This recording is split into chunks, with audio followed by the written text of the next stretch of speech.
नमस्ते, आपका स्वागत है सिद्धार्थ स्कूल मोंडा यूट्यूब चैनल पे। मैं नेमराम बाकल आज आपके सामने जनरल साइंस का कुछ टॉपिक लेके आया हूँ। इसके अलावा इस वीडियो के एंड में हम कोरोना जो वायरस फैल रहा है उसकी सही इन्फॉर्मेशन जो है वो मैं आज आपको बताने वाला हूँ, तो वीडियो को पूरा देखें।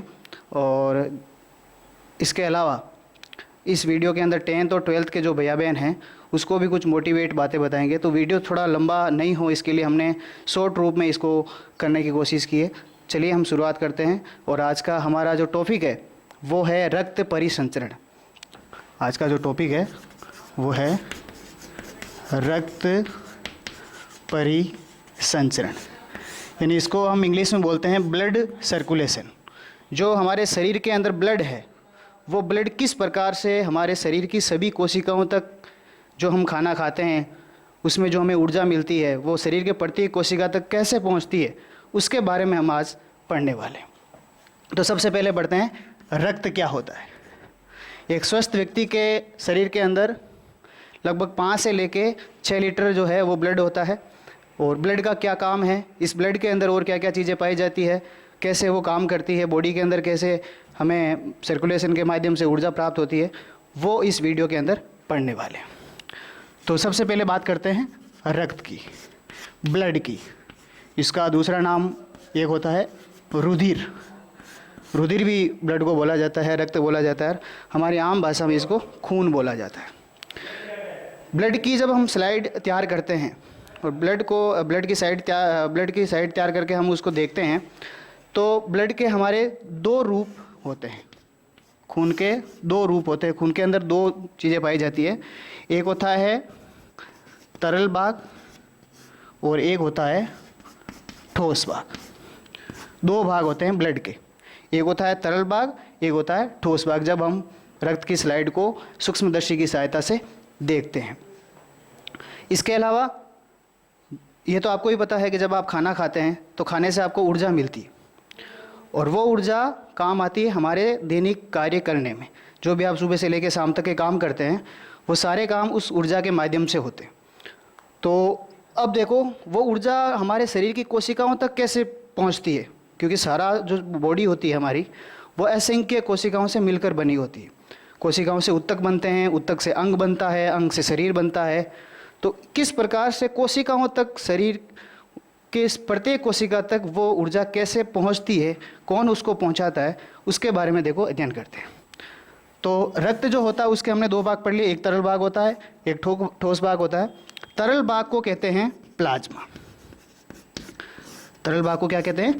प्लाज्मा। प्लाज्मा जो होता है वो हमारे ब्लड के अंदर ब्लड को तरल बनाए रखता है, ताकि वो हमारे इस जो ब्लड सर्कुलेशन होता है वो आसानी से हो, ब्लड का थक्का नहीं बने, वो तरल रहे, वो द्रवित रहे। इसके लिए वो जो काम है वो प्लाज्मा करता है। ये प्लाज्मा जो होता है वो लगभग 50 से लेके 60% होता है। खून के अंदर जो तरल भाग प्लाज्मा होता है वो लगभग 50 से लेके 60% तक होता है। और इस प्लाज्मा के अंदर 90% क्या होता है? जल होता है, यानी पानी होता है। इस प्लाज्मा के अंदर 90% है वो पानी होता है। और 10% इसके अंदर होते हैं, 10% इसके अंदर होते हैं कार्बनिक व अकार्बनिक पदार्थ। 10% इसके अंदर होते हैं कार्बनिक और अकार्बनिक पदार्थ। 90 और 10 ये हो गए 100% प्लाज्मा। 50 से लेकर 60% भाग होता है उस खून का। और इसके अंदर प्लाज्मा के अंदर 90% हो गया जल और 10% हो गया कार्बनिक और अकार्बनिक पदार्थ।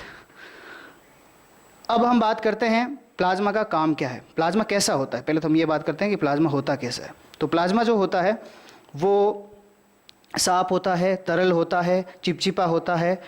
और इसके अलावा जो प्लाज्मा होता है ये हमारे जो ब्लड होता है उसको तरल बनाए रखता है, इसीलिए ब्लड का दूसरा नाम होता है तरल संयोजी ऊतक।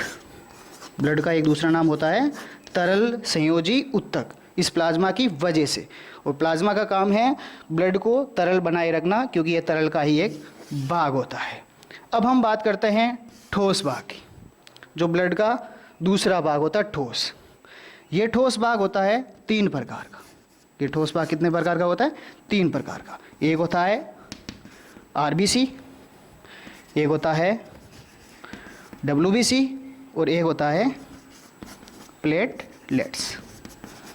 ये 3 भाग होते हैं, आरबीसी, डब्ल्यूबीसी और प्लेटलेट्स। इसकी फुल फॉर्म पता होनी चाहिए आपको। आरबीसी की फुल फॉर्म होती है रेड ब्लड सेल्स या कार्बस भी बोलते हैं इसको। डब्ल्यूबीसी की होती है वाइट ब्लड सेल्स और एक तीसरी होती है प्लेटलेट्स। अब हम बारी बारी से आरबीसी, डब्ल्यूबीसी और प्लेटलेट्स के बारे में अध्ययन करते हैं। सबसे पहले बात करते हैं हमारे शरीर के अंदर जो आरबीसी पाई जाती है, यानी लाल रक्त कणिका, इसको हिंदी में बोलते हैं लाल रक्त कणिका। और ये जो होती है वो कैसी होती है, इसके बारे में मैं आपको यहाँ पर डिटेल बता देता हूँ। ये एक तो गोल होती है, ध्यान रखना, आरबीसी होती है वो गोल होती है। इसके अलावा केंद्रक विहीन होती है, यानी इसके अंदर केंद्रक विहीन का मतलब होता है कि इसमें केंद्रक नहीं पाया जाता है। तस्तुरीनुमा होती है, तस्तुरी आप जानते हो, तस्तुरीनुमा ये पाई जाती है। और इसकी संख्या ब्लड में ज़्यादा होती है, यानी इसकी संख्या भी बहुत होती है। इसके अलावा इस आरबीसी के अंदर एक वर्णक पाया जाता है। इस आरबीसी के अंदर एक वर्णक पाया जाता है और उस वर्णक का नाम है हीमोग्लोबिन। उस वर्णक का नाम है हीमोग्लोबिन। और इस हीमोग्लोबिन की वजह से हमारा जो खून होता है उसका रंग कैसा होता है? लाल होता है। इस वर्णक की वजह से ही हमारा खून है वो लाल कलर का होता है और इसीलिए आरबीसी का कलर भी कैसा होता है? लाल कलर का होता है। अब बढ़ते हैं कि आरबीसी का काम क्या है, या आरबीसी हमारे शरीर में करती क्या है। तो सबसे पहला काम है कि आपके शरीर की प्रत्येक कोशिका तक ऑक्सीजन पहुंचाने का जो काम है वो आरबीसी करती है। यानी ऑक्सीजन जो है हमारे शरीर के अंदर प्रत्येक कोशिका तक पहुंचे, उसका सर्कुलेशन करने का काम जो है वो आरबीसी के द्वारा होता है, ऑक्सी हीमोग्लोबिन के द्वारा। इसके अलावा दूसरा इसका एक और काम है, जो हमारा शरीर का टेम्परेचर होता है, तापमान नियंत्रण करने का जो काम है वो भी हमारी आरबीसी करती है। इसका निर्माण होता है अस्थि मज्जा में। बोन मैरो जो होती है हमारे शरीर के अंदर, बोन मैरो जो होती है वहाँ पर आरबीसी का निर्माण होता है। और इसका काम आपने पढ़ लिया। पहला काम तो आपने पढ़ा कि शरीर की प्रत्येक कोशिका तक ऑक्सीजन पहुँचाना। इसके अलावा भोजन का परिवहन भी आरबीसी करती है और इसके अलावा शरीर का तापमान नियंत्रण भी आरबीसी करती है। अब बात करते हैं डब्ल्यूबीसी की, white blood cells. White blood cells जो होती है ये बहुत महत्वपूर्ण होती है हमारे शरीर के लिए। क्यों होती है? क्योंकि इसको सैनिक कणिका भी बोलते हैं। श्वेत रक्त कणिका इसका हिंदी नाम होता है, वाइट ब्लड सेल्स इसको आप इंग्लिश में बोलते हो। तो इसको सैनिक कणिका कहते हैं। जैसे हमारे सैनिक जो होते हैं वो बाहर से आने वाले दुश्मनों को हम तक नहीं पहुंचने देते, उनको पहले ही मार देते हैं। इसी प्रकार जो वाइट ब्लड सेल होती है ये भी हमारे शरीर के अंदर सैनिक कणिका का कार्य करती है। यानी आपके शरीर के अंदर कोई भी परजीवी, कोई भी कीटाणु, कोई भी जीव, हानिकारक जीव जब आपके शरीर के अंदर पहुंचता है तो उसको ख़त्म करने का काम जो है वो डब्ल्यूबीसी करती है। डब्ल्यूबीसी ये स्ट्रॉन्ग जिस आदमी को भी होती है उसको कोई भी रोग आसानी से होता नहीं है या जल्दी होता नहीं है, क्योंकि ये प्रतिरक्षा का काम करती है। ये आपकी एंटीबॉडीज़ जो होती है उसको मजबूत करने का काम करती है। तो आपको आरबीसी मजबूत होनी ज़रूरी है आपकी, तब आप रोगों से लड़ सकते हो, उससे प्रतिरक्षा कर सकते हो। अब देखो डब्ल्यूबीसी के बारे में मैं बताता हूँ कि ये होती कैसी है। सबसे पहली बात तो ध्यान रखना कि डब्ल्यूबीसी में कोई भी वर्णक नहीं होता है। डब्ल्यूबीसी में वर्णक नहीं होता है, इसीलिए ये वाइट ब्लड सेल्स है, इसीलिए तो ये कलरलेस है, उसका कोई कलर नहीं होता है। इसके अलावा इसका कोई आकार नहीं होता है, ये अमीबा की तरह होती है। डब्ल्यूबीसी जो होती है ये अमीबा की तरह होती है। जैसे आपने पढ़ा हुआ है कि अमीबा का कोई आकार नहीं होता है, ये अपनी आकृति चेंज करता रहता है। इसी प्रकार डब्ल्यूबीसी भी अपनी आकृति चेंज करते रहते हैं और इसकी संख्या जो होती है वो ब्लड के अंदर कम होती है, ज़्यादा नहीं होती, कम ही होती है। और इसका काम मैंने आपको बताया आपको कि इसका काम होता है शरीर में पहुंचने वाले, चाहे आप भोजन के साथ हो, चाहे वायु के साथ हो, चाहे पानी के साथ हो, कोई भी कीटाणु आपके शरीर में प्रवेश करता है तो उसको ख़त्म करने का काम, उसको भक्षण करने का काम ये आपकी जो है WBC करती है। इसका कोई आकृति होती नहीं है, ये अपनी आकृति चेंज करते रहते हैं, वर्णक होता नहीं है, लेकिन इसमें क्या होता है, केंद्रक होता है। इस WBC में क्या होता है, केंद्रक होता है। ये चीज़ ध्यान रखना, ये केंद्रक सहित होता है, यानी ये केंद्रक युक्त होती है और ये केंद्रक विहीन होती है। अभी हम आगे पढ़ेंगे RBC और WBC में अंतर क्या होता है। तो इसमें होता है केंद्रक, इसमें केंद्रक नहीं होता है। RBC में केंद्रक विहीन होता है, लेकिन WBC केंद्रक युक्त होती है क्योंकि उसमें केंद्रक पाया जाता है। इसके अलावा इसका एक और काम है, जो शरीर के अंदर जितने भी मृत कोशिकाएं होती है उसको भक्षण करके हमारे ब्लड जो होता है उसको साफ करने का काम भी ये WBC करती है। अब हम बात कर लेते हैं तीसरी हमारी कणिका की, और वो है प्लेटलेट्स। प्लेटलेट्स, इसकी भी कोई आकृति नहीं होती है, ये भी अनियमित आकृति की होती है। इसके अलावा इसमें भी केंद्रक नहीं होता, यानी ये भी केंद्रक विहीन होती है। और इसका निर्माण अस्थिमज्जा में ही होता है। जिस प्रकार इसका RBC का निर्माण भी अस्थिमज्जा में होता था, उसी प्रकार प्लेटलेट्स का निर्माण भी अस्थिमज्जा में होता है, यानी बोन मेरो जो हमारी होती है शरीर की, उसमें होता है। इसका कार्य, प्लेटलेट्स का जो कार्य होता है वो होता है रक्त का थक्का बनाना। यानी जब भी आप कहीं गिर जाते हो या आपके चोट लग जाती है, तो चोट लग जाती है तो आप देखते हो कि थोड़ी देर बाद में आपका खून आना बंद हो जाता है। तो वो खून आना बंद क्यों होता है कि ये प्लेटलेट्स वहाँ पहुँच करके वहाँ जाली टाइप बना देती है, जिससे आपका ज़्यादा ब्लड है वो बाहर नहीं आए। तो प्लेटलेट्स का काम होता है रक्त का थक्का बनाना, ताकि वो अतिरिक्त रक्त जो है वो आपके शरीर से बाहर नहीं जाए। ये तो हो गया भाई रक्त के दो भाग। थोड़ा सा वापस देख लेना डिटेल से, यदि कोई चीज़ समझ में नहीं आई है तो इस वीडियो के अंदर आप एंड में कमेंट करके बता देना कि सर ये हमें बात समझ में नहीं आई है, या ये हमें चीज़ थोड़ी सी पता नहीं चलेगी क्या हुआ। थोड़ा सा मैं आपको वापस बताता हूँ, 1 मिनट लगेगा। ब्लड होता है जिसको हम रुधिर बोलते हैं, उसके 2 भाग होते हैं। 2 भाग होते हैं, पहला भाग है तरल भाग, दूसरा है ठोस भाग। तरल भाग को क्या कहते हैं, प्लाज्मा।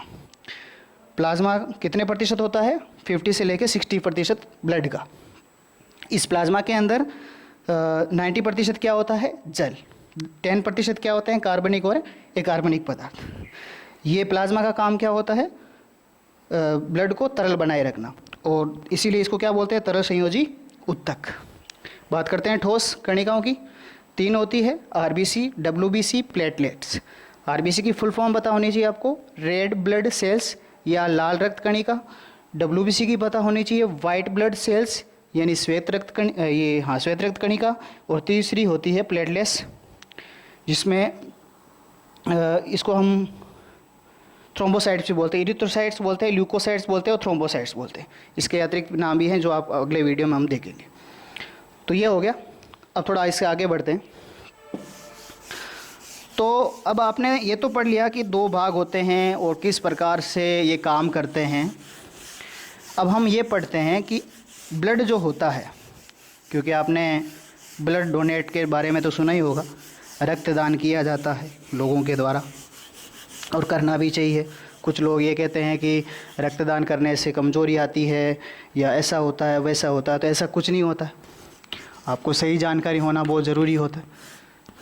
ये आज रक्त परिसंचरण का इसलिए हम वीडियो लेके आए हैं ताकि इसके बारे में आपको डिटेल होना बहुत ज़रूरी होता है, क्योंकि जिस प्रकार से ये महामारी चल रही है और कोई आदमी बीमार पड़ जाता है और उसको खून की ज़रूरत पड़ती है, तो इसके बारे में आपको जानकारी तो कम से कम होनी ही चाहिए। रक्त परिसंचरण के बारे में आपको जानकारी ज़रूर होनी चाहिए। तो अब बात करते हैं हम लोग रक्त समूह की।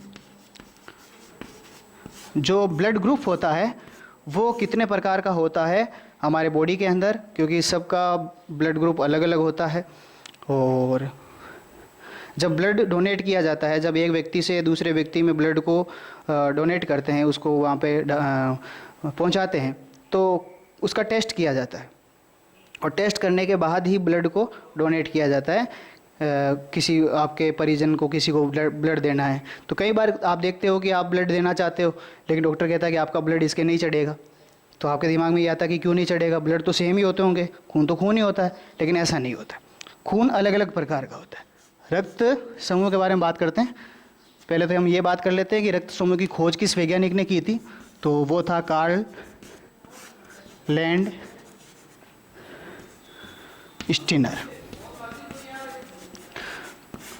रक्त समूह की खोज करने वाला पहला वैज्ञानिक था कार्ल लैंडस्टीनर।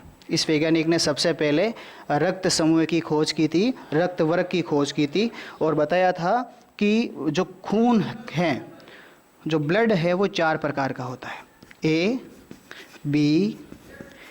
बी और ओ। ये 4 प्रकार के उसने ये बताए थे कि रक्त समूह है वो 4 प्रकार का होता है। अब कौन सा आदमी किस आदमी को ब्लड दे सकता है, उसका भी एक सिस्टम है। ऐसा नहीं है कि किसी भी आदमी का ब्लड है वो किसी आदमी को चढ़ा दिया, ऐसा कुछ नहीं होता है। तो पहले टेस्ट किया जाता है कि आपका ये खून किसी आदमी को आप देना चाहते हैं तो आप इसको दे सकते हैं या नहीं दे सकते हैं।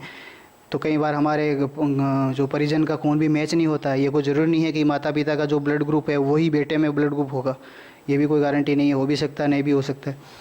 तो जो कार्ल लैंडस्टीनर हैं वो 4 ये हमारे वर्ग बताए थे, ए बी और ओ। 4 प्रकार के होते हैं, ये आपको पता होना चाहिए। अब ये कौन सा आदमी किस आदमी को खून दे सकता है, उसके लिए उसने पहला तो एक छोटा सा नियम ये है कि समान वर्ग का कोई भी आदमी समान वर्ग के व्यक्ति को दे सकता है। यानी ये बात करें कि ए वर्ग का कोई किसी के मान लीजिए खून है तो वो ए वाले को दे सकता है, बी वाला है वो बी वाले को दे सकता है, ए बी वाला है वो ए बी वाले को दे सकता है और ओ वाला है वो ओ वाले को दे सकता है। उसमें तो तब समान ब्लड ग्रुप में तो ब्लड को देने में कोई प्रॉब्लम है ही नहीं। लेकिन जब विपरीत ब्लड ग्रुप होता है तो वो कैसे देते हैं या कैसे चेक करके ही दिया जा सकता है, तो उसके बारे में थोड़ी सी आपको मैं जानकारी देता हूँ। जब इसका रिसर्च किया गया तो पता चला कि खून के अंदर 2 प्रकार की प्रोटीन पाई जाती है। ब्लड के अंदर 2 प्रकार की प्रोटीन होती है और वो 2 प्रकार की जो प्रोटीन होती है वो कौन कौन सी होती है। एक तो होती है प्रतिजन और दूसरी होती है प्रतिरक्षी। इसको एंटीजन बोलते हैं और इसको एंटीबॉडी बोलते हैं। हमारे ब्लड के अंदर 2 प्रकार की प्रोटीन होती है, एक प्रतिजन एक प्रतिरक्षी, जिसको एक को कहते हैं एंटीजन, एक दूसरे को कहते हैं एंटीबॉडीज़। इसके आधार पर इसको चेक करने, एंटीबॉडीज़ और एंटीजन, इसको दोनों को चेक करने के बाद ही एक व्यक्ति से दूसरे व्यक्ति को खून चढ़ाया जाता है। कैसे चढ़ाया जाता है, देखो। जो प्रतिजन होते हैं ये भी 2 होते हैं, वो एक होता है ए और दूसरा होता है बी। प्रतिरक्षी भी 2 होते हैं, एक होता है ए और दूसरा होता है बी। अब इसमें फ़र्क क्या हुआ कि जो प्रतिजन है उसके जो सिंबल दोनों के यूज़ लिए हैं, उसमें दोनों के कैपिटल यूज़ लिए, यानी बड़ी ABCD के दोनों ए और बी दोनों लिए गए हैं, ये प्रतिजन के हैं। और प्रतिरक्षी के जो सिंबल लिए गए हैं वो स्मॉल ए और बी के लिए गए, स्मॉल ए और स्मॉल बी। तो अब हम एक सारणी पढ़ेंगे और उस सारणी के माध्यम से हम ये पढ़ेंगे कि यदि आपके अंदर, पहले तो आपको ये पता होना चाहिए कि आपके अंदर कौन सा ब्लड ग्रुप है, ए है, बी है या बी है या ओ है। और फिर आपको ये पता चलेगा कि कौन सा आपके अंदर एंटीजन है और कौन सा आपके अंदर एंटीबॉडी है। तो उसकी एक सारणी है, वो थोड़ा सा ध्यान से देखना, बहुत आगे तक काम आती है। जब भी आप कंपटीशन की भी तैयारी करते हो तो उसके अंदर भी ये पूछा जाता है, जनरल साइंस के बारे में ही। तो देखो वो सारणी कैसे आपको पता होनी चाहिए, कैसे याद होगी वो। देखो इधर हम लिख देते हैं रक्त वर्ग, ठीक है। रक्त वर्ग कितने प्रकार के होते हैं अभी आपको बताया मैंने, ए बी और ओ, ठीक है। ये 4 प्रकार के हो गए। अब इधर लिख देते हैं हम लोग प्रतिजन, इधर लिखते हैं प्रतिरक्षी।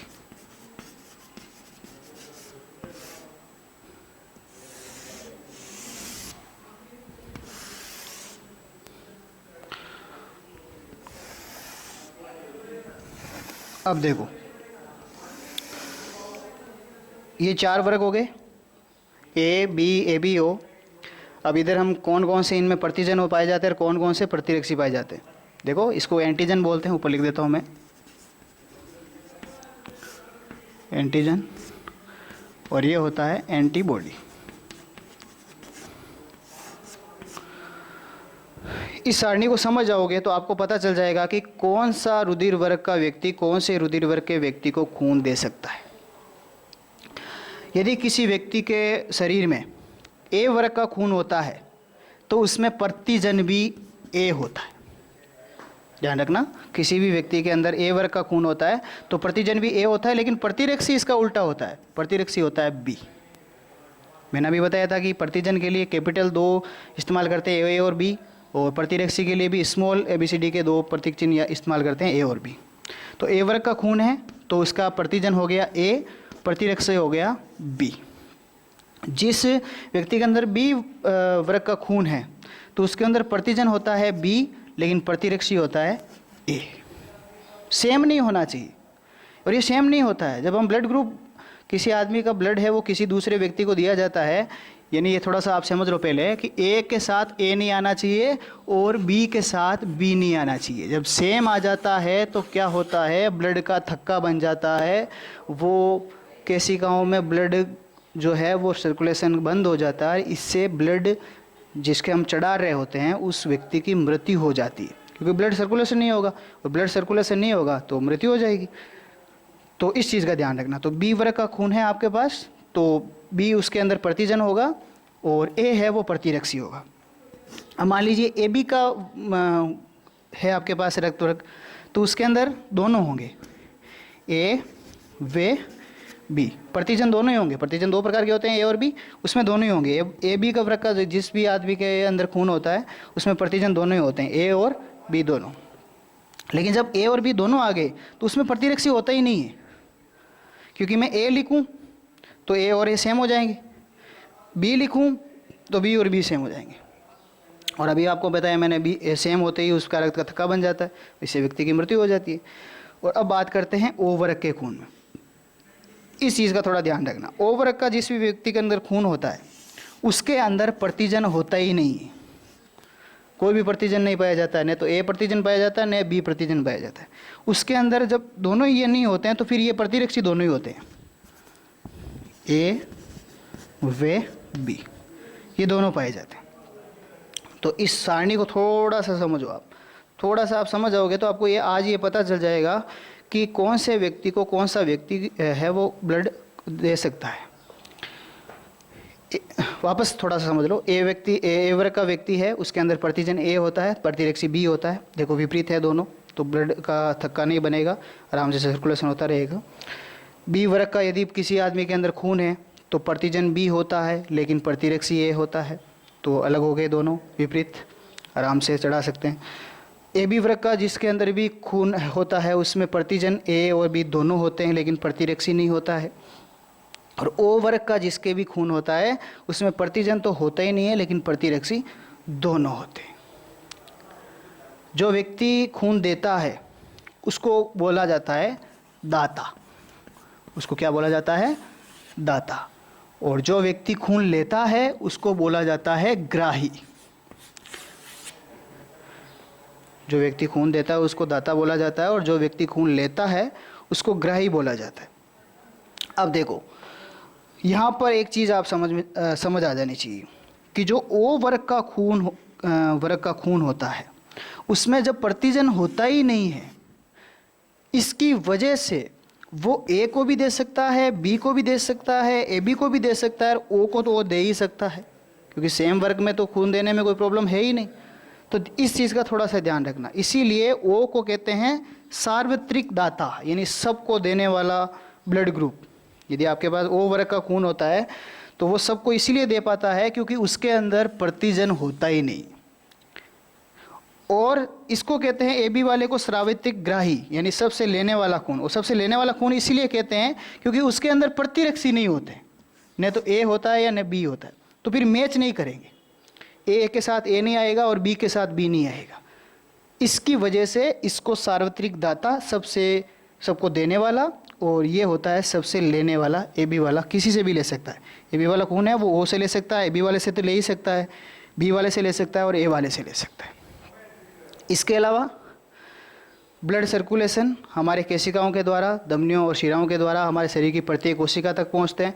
वहाँ तक आप जो भी खाना खाया जाता है उसमें जो भी आपको ऊर्जा होती है वो शरीर की प्रत्येक कोशिका तक पहुंच करके वो आपकी सुबह से लेकर शाम तक जो भी आप एक्टिविटीज़ करते हैं, जो भी आप काम करते हैं, वो सारा का सारा काम उस ऊर्जा के माध्यम से आप कर पाते हैं।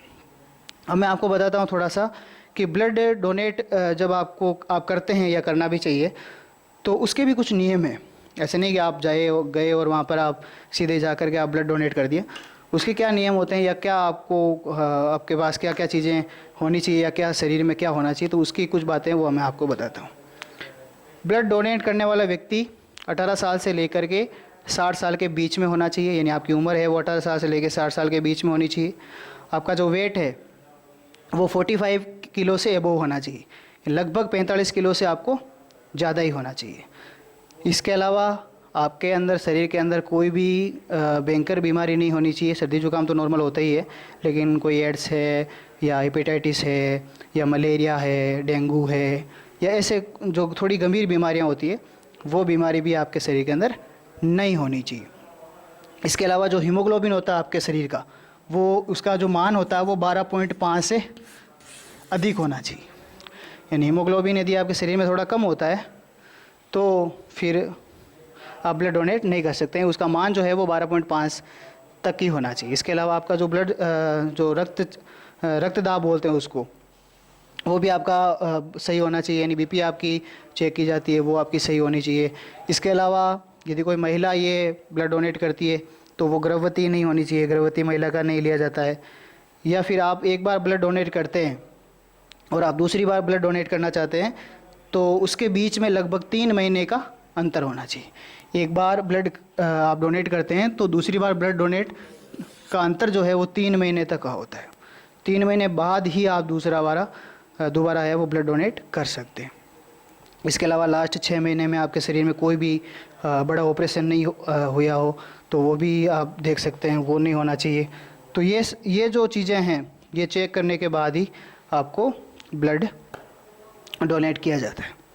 तो आज हमने पढ़ा था रक्त परिसंचरण और उसमें हमने देखा तरल भाग, ठोस भाग।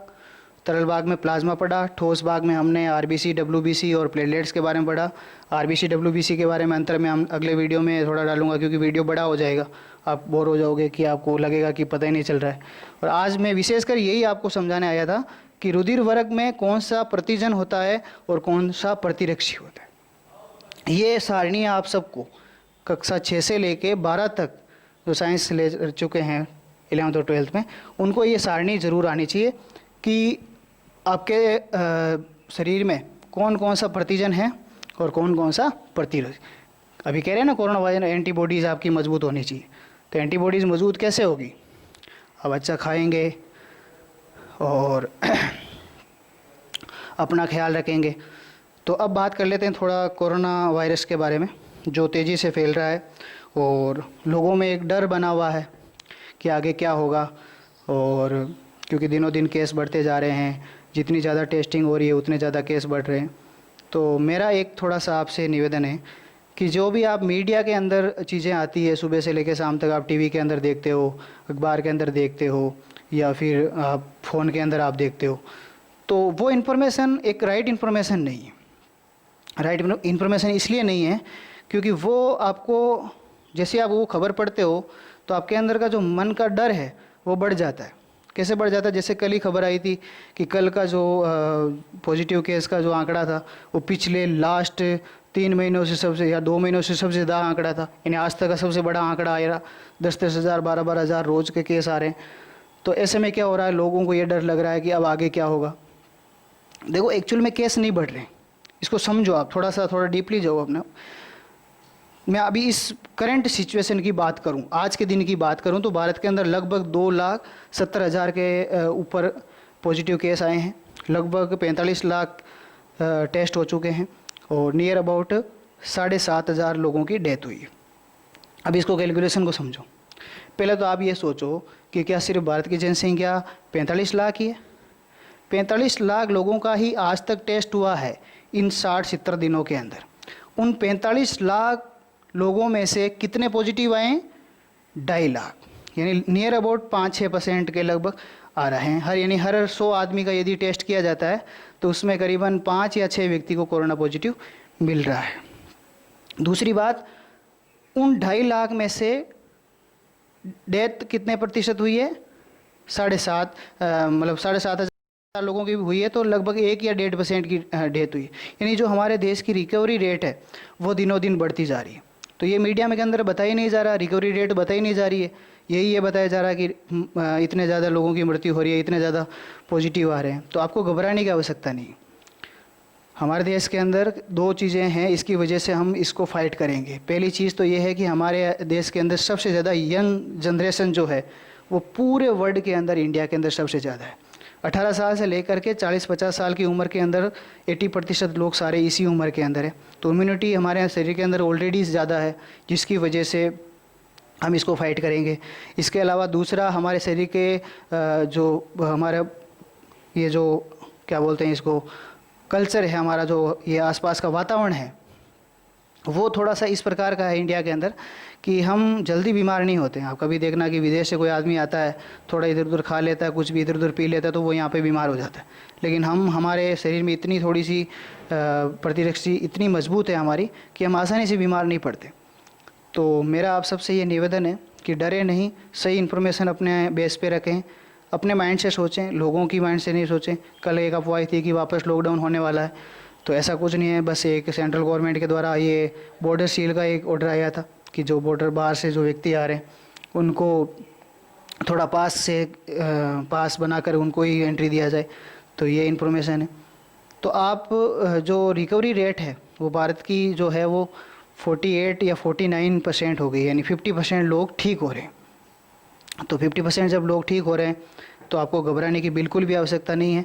और अब जो वायरस है तो है, और WHO तो ये कह रहा है कि ये वायरस हो सकता है कि आपकी ज़िंदगी भर आपके साथ रहे।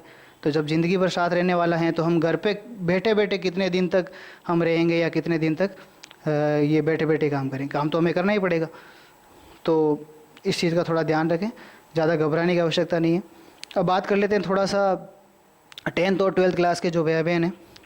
सबसे पहले तो आपको आपके एग्ज़ाम के लिए बेस्ट ऑफ लक, अच्छे से आप एग्ज़ाम दें। जो आपके जो प्रवेश पत्र हैं वो आपके विद्यालय में उपलब्ध हैं, तो आप आकर के उनसे ले सकते हैं। वो वेबसाइट पे आपके अपलोड किए गए हैं, आपको पता ही होगा, वो समय समय पर आपको वीडियो के माध्यम से बता ही रहे हैं। और सोशल डिस्टेंसिंग की सहायता से ये पूरा एग्ज़ाम होगा। आप भी थोड़ा ध्यान रखें इस चीज़ का। गार्जियन जो वीडियो इसको देख रहे हैं तो अपने बच्चों को ले जाते समय लाते समय थोड़ा सा अपना ख्याल रखें। और 10th और 12th के जो भैया बहन हैं उनको ये मैं कहना चाहता हूँ कि अब देखो, आपके पास इतना टाइम नहीं है, क्योंकि आज तारीख 10 हो गई, 18 तारीख से 12वीं के एग्ज़ाम है, 29-30 को 10th के एग्ज़ाम है। तो 10-15 दिन के अंदर आप क्या करो, थोड़ा सा जो भी रिवीजन है उसको एक बार रिवीजन कर लो। और जो भी आपको टॉपिक, जो भी गणित का है, विज्ञान का है या और कोई सब्जेक्ट का टॉपिक है, यदि आपको लगता है कि ये टॉपिक हमारे समझ में नहीं आया तो उस टॉपिक की फ़ोटो खींच के सुनील जी सर के जो व्हाट्सअप नंबर हैं उस पर आप लोग भेज दो। हम क्या करेंगे, उस टॉपिक से रिलेटेड वीडियो बना के आपको भेज देंगे ताकि आपको हेल्प हो सके। जहाँ तक हमसे जितना होगा हम आपके लिए करेंगे। बस आप थोड़ा सा अपना ध्यान रखें। सभी बच्चों को एक बार फिर से बेस्ट ऑफ लक, अच्छे से आप एग्ज़ाम दें, ध्यान रखें, रिवीजन पूरा कर लें। और कोई भी मैथमेटिक्स के अंदर, विज्ञान के अंदर कोई भी आपको जानकारी चाहिए तो आप उसका जो है कोई भी सब्जेक्ट का है वो आप फ़ोटो खींच के भेज दें ताकि आपको उसका वीडियो हम बना करके आपको पहुंचा दिया जाएगा। चलो मिलते हैं, नमस्ते।